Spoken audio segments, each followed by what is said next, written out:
Ja nüüd naaseme telepildiga lauluväljakule, kus on lõpule jõudmas 25. üldlaulu- ja tantsupidu.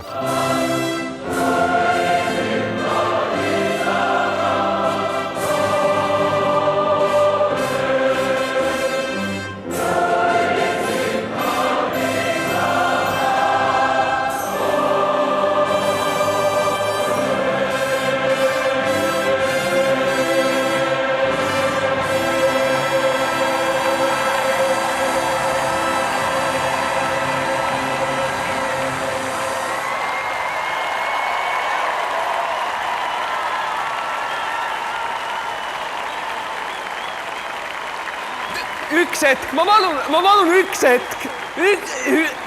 Sõna on Eesti Vabariigi kultuuriministril. Kohe järgneb Gustav Ernesaksa Mu isamaa, mu õnn ja rõõm.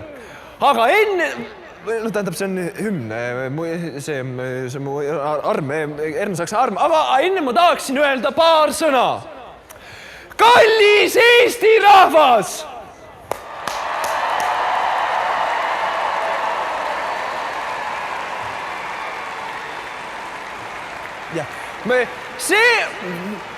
See, kuidas me kõik siin täna ühtsena nagu üks mees ja see, mis toimub praegu minu südames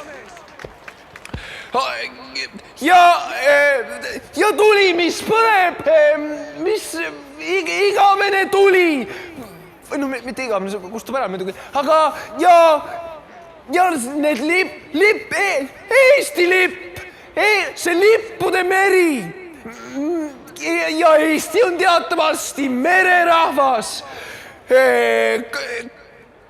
Kalurid on eestlased olnud aastasadu ja Eesti keel ja Eesti meel ja veel ühes hingamine.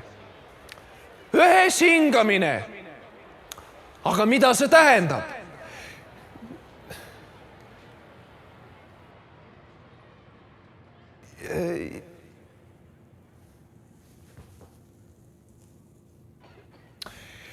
Kallid peolised, teeme ühe laine ja laine!